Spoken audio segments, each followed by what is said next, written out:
Hello everyone, আসসালামু আলাইকুম। স্বাগত জানাচ্ছি কিয়াস কজি হোমে। আজকে আমি সকাল সকাল কাঁঠাল নিয়ে বসেছি। কাঁঠালটা অনেক আঠা দেখে বোঝা যাচ্ছে, আর এত ছোট কাঁঠাল, তারপরেও আমার বাসায় 3 দিন লাগবে খেতে। কেউ কাঁঠাল খাওয়ার লোক নেই, তারপরেও সিজনের ফল অবশ্যই খেতে হবে, সেজন্য আনতে বলেছি। আর সবসময় কাঁঠাল কিন্তু বাচ্চাদের বাবাই ভেঙে দেয়।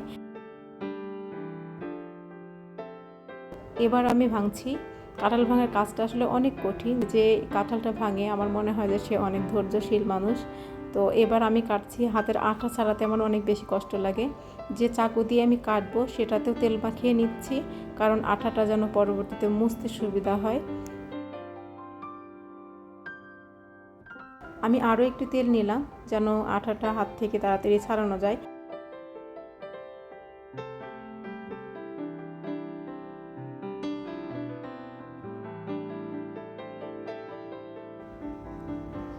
স্টিলের এটার উপরে রেখে আমি কাঁঠালটা ভাঙবো যেন ফ্লোরে কোনো রকম আঠা না লাগে। পলিথিনটাও সাবধানে দিয়ে রাখছি যেন স্টিলের এটাতেও না লাগে, কারণ পলিথিনটা ফেলে দেওয়া যাবে, আর স্টিলের এটাতে লাগলে তখন আবার তেল দিয়ে তুলতে হবে।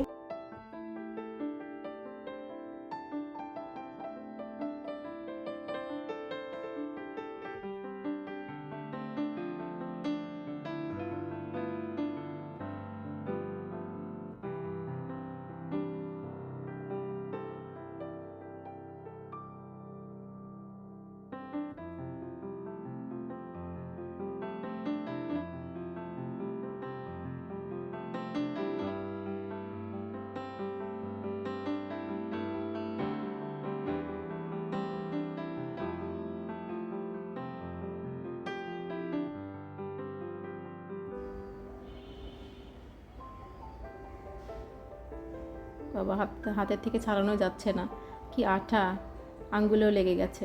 এদিক দিয়ে সব আঠা, একদম পুরাটা একদম আঠা, মনে হচ্ছে টাটকা আঠা। কয়েকটি তুলবো এখন খাওয়ার জন্য, আর বাটিতে রেখে দিব সারাদিনে খাওয়ার জন্য। কাঁঠাল ভাঙা আমার সব থেকে বেশি কঠিন লাগে যে এই আঠার জন্য। সবারই অবশ্য কঠিন লাগে আঠার জন্য। তো এর চেয়ে আর কোনো টেকনিক আছে কি না আপনারা জানাবেন, যে কাঁঠাল ভাঙতে এই টেকনিকটা ফলো করলে আঠা লাগে না হাতে। তো ওর বাবা বলছিল যে এতটুকুই থাক, আর ভাঙার দরকার নেই। তো একটা সাইজ করে তো রাখতে হবে, তাই না? তুলে রাখলে সারাদিন একটা দুইটা করে খাওয়া যাবে, আর যদি খাওয়া না যায় তাহলে বিচিটা বের করে নিয়ে কাঁঠালটা ফেলে দেওয়া যাবে। আর ফেলে না দিলেও কিন্তু ফ্রিজে রেখে দিয়ে পরবর্তীতে রেসিপি করা যাবে।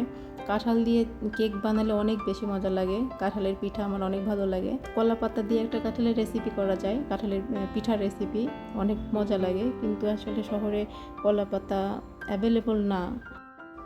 কাঁঠালের রেসিপি আমি বানাবো, পিঠা বানানোর চিন্তা আছে আমার, কারণ যে কাঁঠালটা এখন আছে খাওয়ার লোক নেই।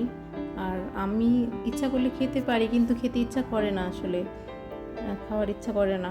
তো যদি থেকে যায়, না খাওয়া হয়, তাহলে ফেলে দেওয়ার তো দরকার নেই, তাই না? নষ্ট করার কি দরকার? পিঠা বানিয়ে রাখলে কিন্তু খেয়ে নেওয়া যাবে। পিঠাটা ফ্রিজে রেখে খাওয়া যাবে কয়েকদিন, এক সপ্তাহ মতো খাওয়া যাবে।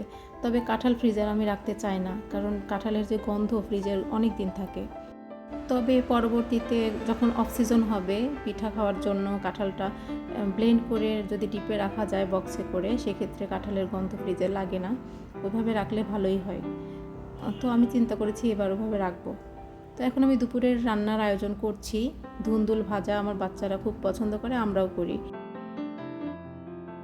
আর আজকে রান্না করব ডাল দিয়ে আলু দিয়ে একটা রেসিপি, যেটা অনেক বেশি মজা লাগে। জানি না আপনারা করেন কি না, আমার বাসায় এটা হয় মাঝে মাঝে। আর এটা আমি শিখেছি আমার হাজব্যান্ডের কাছেই। প্রথমে খেসারির ডাল ভিজিয়ে রেখেছিলাম, সেই খেসারির ডালটা আর আস্ত মরিচ, তার মধ্যে আদা বাটা, জিরা বাটা আর রসুন বাটা দিয়ে দিচ্ছি।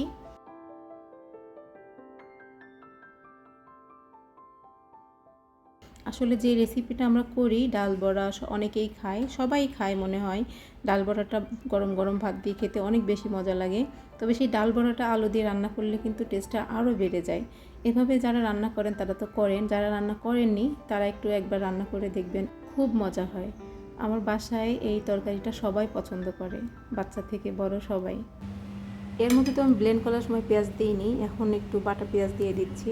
কারণ আমার বাচ্চা একদম পেঁয়াজ দিলে খেতে চায় না।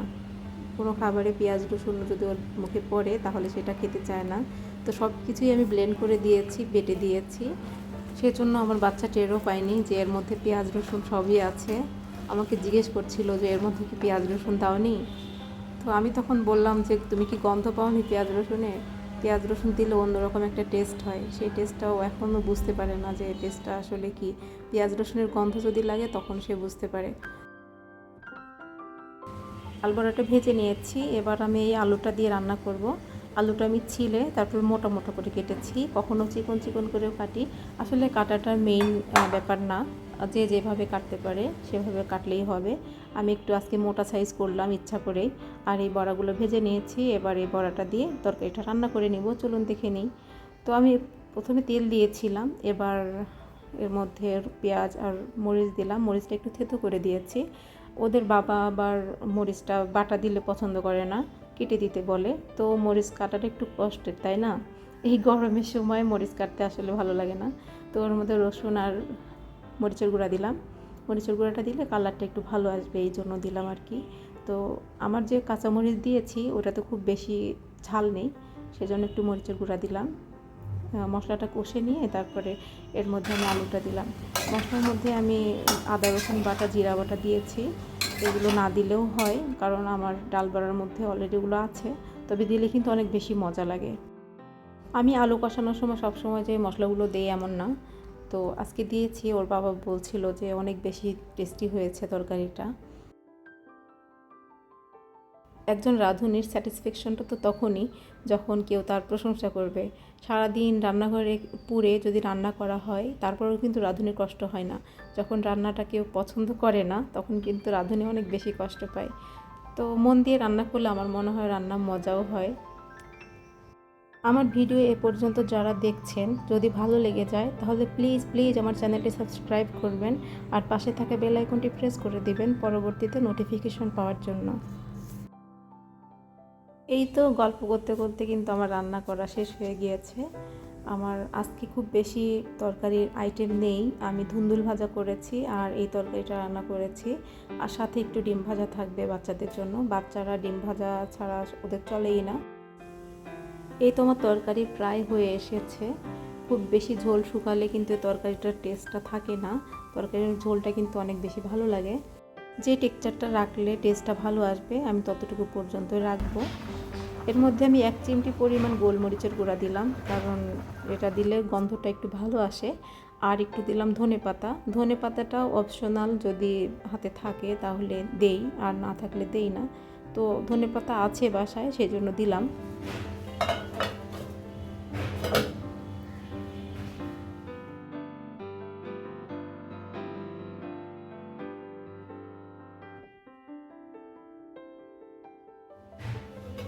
এই তো আজকে রান্নার ভিডিওটা শেয়ার করলাম আপনাদের সাথে।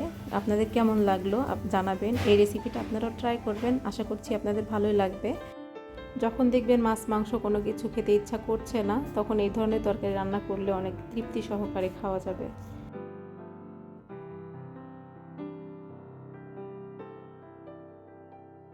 আজকে এই পর্যন্তই। সবাই অনেক অনেক ভালো থাকবেন, আমার জন্য দোয়া করবেন।